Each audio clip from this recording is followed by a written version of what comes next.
Hello, and welcome to the Style POS dashboard. Upon logging in, you'll first see a list of your product inventory. Now, if you need an Excel file for your entire product inventory, you can have the system generate and download an Excel for you by clicking on this Download Excel button in the upper right corner. Now that we know about the inventory, let's put in a requisition request for a product that is running low. Let's say the POS car charger. We only have 9 units in stock. So let's put in a requisition request for this item.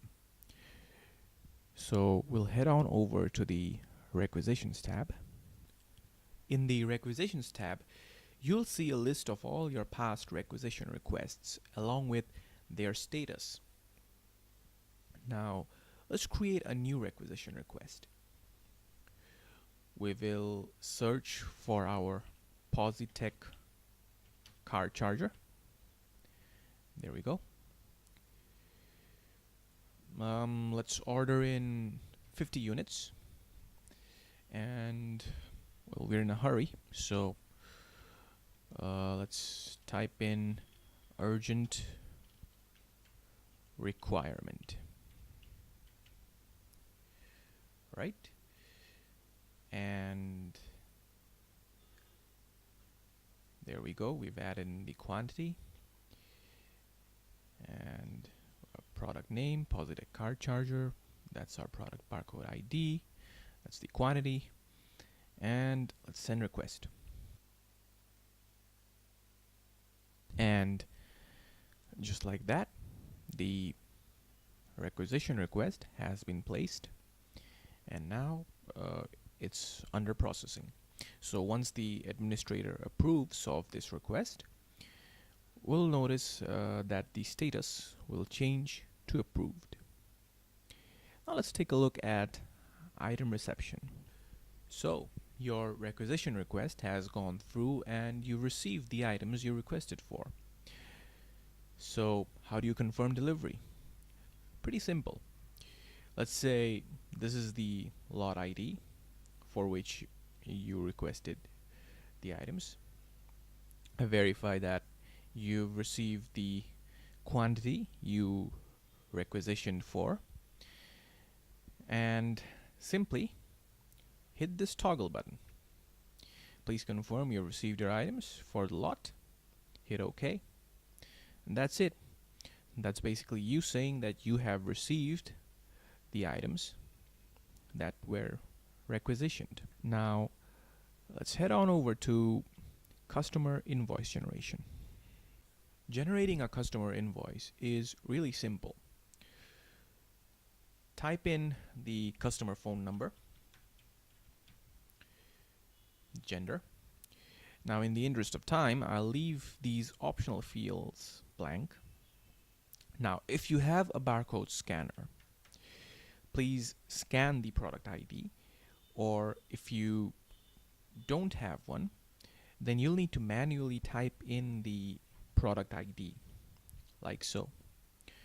Then all you'll do is hit enter, and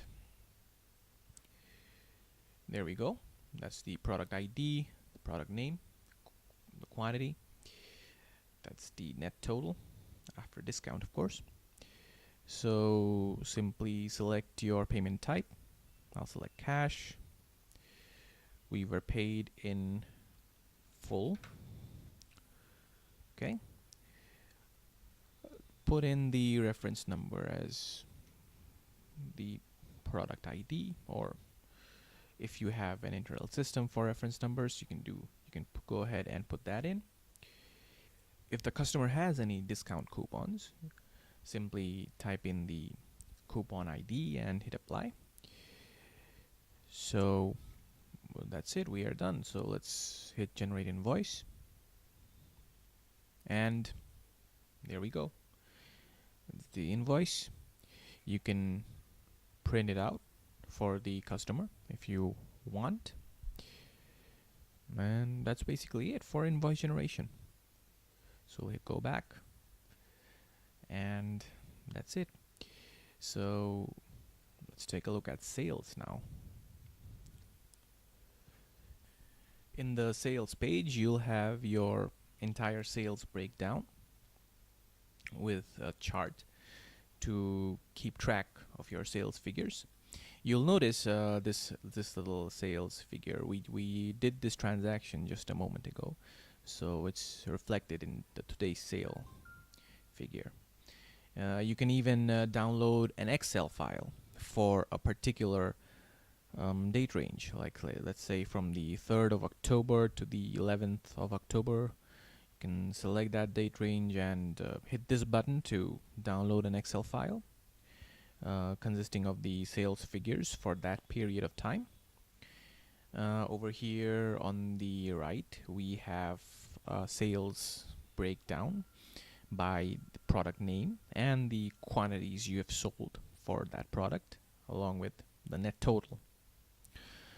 So that's basically it for the sales tab. Now we'll take a look at return requests. That's the last thing in this tutorial. Creating a return request is really simple. First, click on the Create a Return Request button. Then, scan in your product barcode.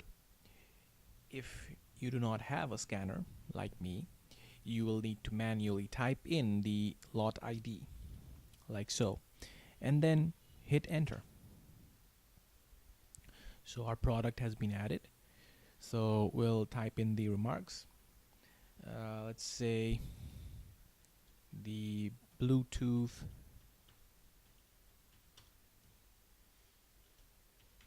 headset isn't working.